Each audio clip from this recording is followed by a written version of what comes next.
जय हिंद दोस्तों, आप सभी का स्वागत है A1 गुरुकुल यूट्यूब चैनल पर। दोस्तों SSC GD एग्जाम 2023 जो 10 जनवरी से 14 फरवरी तक एग्जाम चलने वाली है। दोस्तों 10 जनवरी से 14 फरवरी परीक्षा के लिए बिल्कुल ओरिजिनल पेपर लेकर के हम यहाँ पर आ चुके हैं। जैसा आपके एग्जाम में प्रश्न पूछे जाते हैं बिल्कुल वैसा ही प्रश्न हम लोग इस वीडियो में देखने वाले हैं। दोस्तों हम लोग इस वीडियो कुल 25 प्रश्न को हम लोग इस वीडियो में देखने वाले हैं।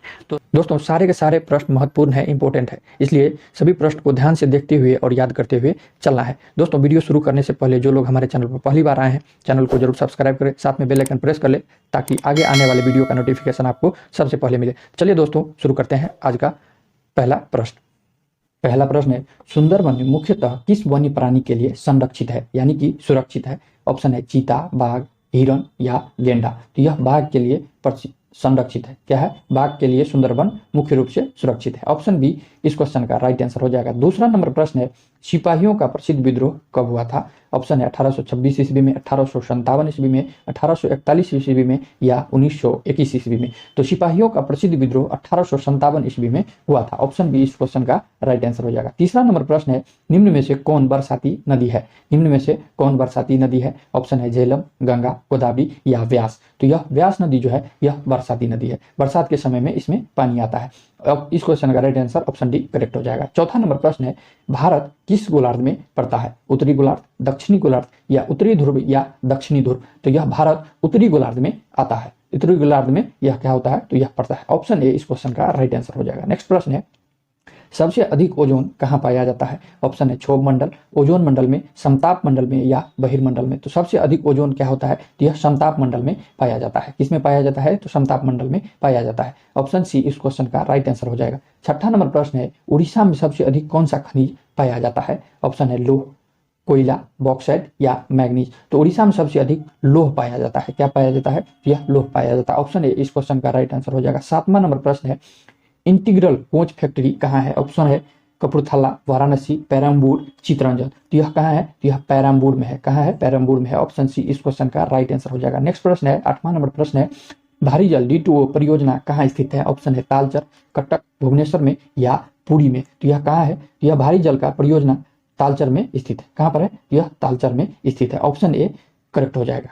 9 नंबर प्रश्न है, सबसे प्राचीन विश्वविद्यालय निम्नलिखित में से कौन है? सबसे प्राचीन, सबसे पुराना विश्वविद्यालय निम्न में से कौन है? ऑप्शन है उत्कल विद्यालय, ब्रह्मपुर विद्यालय, जगन्नाथ संस्कृत विश्वविद्यालय, पुरी संबलमपुर विश्वविद्यालय। तो यह उत्कल विश्वविद्यालय सबसे प्राचीन विश्वविद्यालय है। ऑप्शन ए इस क्वेश्चन का राइट आंसर हो जाएगा। नेक्स्ट प्रश्न है, 10वां नंबर प्रश्न है, पांड्य शासकों का राजनीतिक एवं सांस्कृतिक केंद्र कौन था? तो ऑप्शन है वेंगी, मदुरै, कांचीपुरम, महाबलीपुरम। तो यह कौन था? तो राजनीतिक एवं सांस्कृतिक कौन था? तो यह मदुरै था। पांड्य शासकों का राजनीतिक राजधानी कौन था? तो यह मदुरै था। ऑप्शन बी इस क्वेश्चन का राइट आंसर हो जाएगा। 11 नंबर प्रश्न है, सिंधु घाटी की सभ्यता निम्न में से किससे संबंधित है? ऑप्शन है हड़प्पा संस्कृति, मिस्र की सभ्यता या चीन की सभ्यता या मेसोपोटामिया की सभ्यता। तो सिंधु घाटी सभ्यता हड़प्पा संस्कृति से क्या है? तो यह संबंधित है। ऑप्शन ए इस क्वेश्चन का राइट आंसर हो जाएगा। नेक्स्ट प्रश्न है, 12 नंबर प्रश्न है, एलिफेंटा की गुफा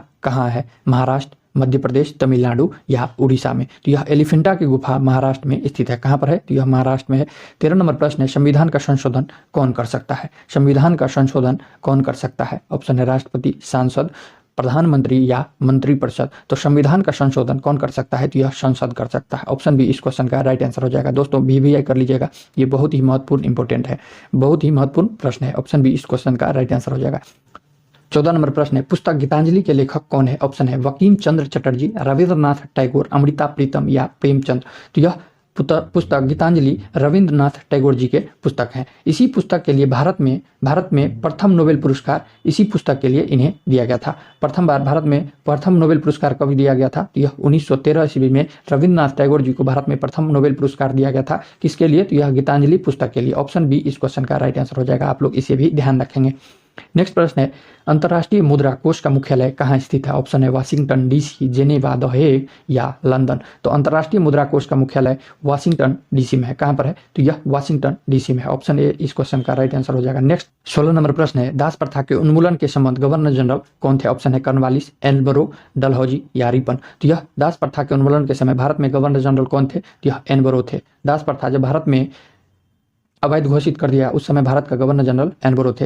एनबरो का कार्यकाल कितना था? 1842 ईस्वी से 1844 ईस्वी तक। तो आप लोग इसे ध्यान रखेंगे। नेक्स्ट प्रश्न है 17 नंबर प्रश्न है, अंतर्राष्ट्रीय न्यायालय कहाँ है? ऑप्शन है रोम, न्यूयॉर्क, पेरिस, द हेग। तो यह अंतर्राष्ट्रीय न्यायालय द हेग नीदरलैंड में है। कहाँ पर है? द हेग नीदरलैंड में है। अंतर्राष्ट्रीय न्यायालय का स्थापना 3 अप्रैल 1946 को किया गया था। दोस्तों अनुच्छेद की बात कर ले, अनुच्छेद की भारतीय संविधान में इसका अनुच्छेद 92 से 96 तक में इसका वर्णन किया गया है। 18 नंबर प्रश्न है, वायुमंडल की सबसे ऊपरी परत कौन सी है? ट्रोपोस्फेयर, स्ट्रेटोस्फेयर, मेसोस्फेयर या आइनोस्फेयर। तो यह कौन सा है? वायुमंडल की सबसे ऊपरी परत कौन सी है? तो यह आइनोस्फेयर है। आइनोस्फेयर यानी कि आयन मंडल। यह हो गया स्ट्रेटोस्फेयर समताप मंडल और ट्रोपोस्फेयर क्षोभ मंडल और मेसोस्फेयर मध्य मंडल। आप लोग इसे भी ध्यान रखेंगे, ये इंग्लिश नाम है।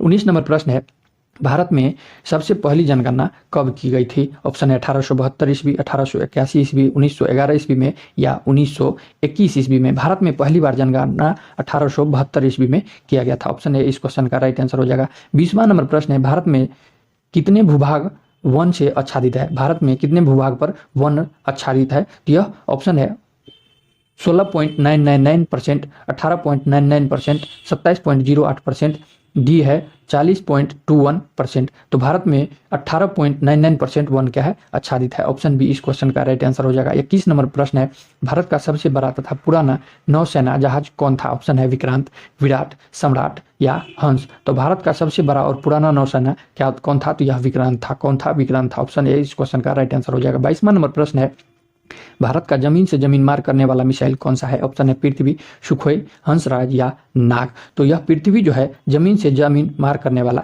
मिसाइल है। जमीन से जमीन मार करने वाला मिसाइल है। ऑप्शन है इस क्वेश्चन का राइट आंसर हो जाएगा। नेक्स्ट प्रश्न है, उगते हुए सूर्य का देश किसे कहा जाता है? ऑप्शन है जापान, नॉर्वे, डेनमार्क या ऑस्ट्रेलिया। तो उगते हुए सूर्य का देश जापान को कहा जाता है। उगते हुए सूर्य का देश किसे? जापान को कहा जाता है।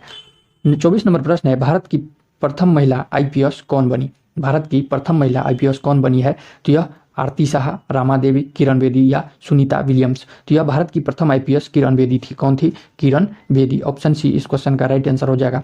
नेक्स्ट प्रश्न है 25 नंबर प्रश्न है, दक्षिणेश्वर काली मंदिर कहाँ है? ऑप्शन है कोलकाता, भुवनेश्वर, कटक, महाबलीपुरम। दोस्तों दक्षिणेश्वर काली मंदिर कोलकाता में है। दोस्तों अगर यह वीडियो अच्छा लगा हो तो चैनल को जरूर सब्सक्राइब करेंगे, साथ में बेल आइकन प्रेस कर ले ताकि आगे आने वाले वीडियो का नोटिफिकेशन आपको सबसे पहले मिले। चलिए दोस्तों आज के क्लास में इतना ही, मिलते हैं नई वीडियो में, तब तक के लिए जय हिंद, जय भारत।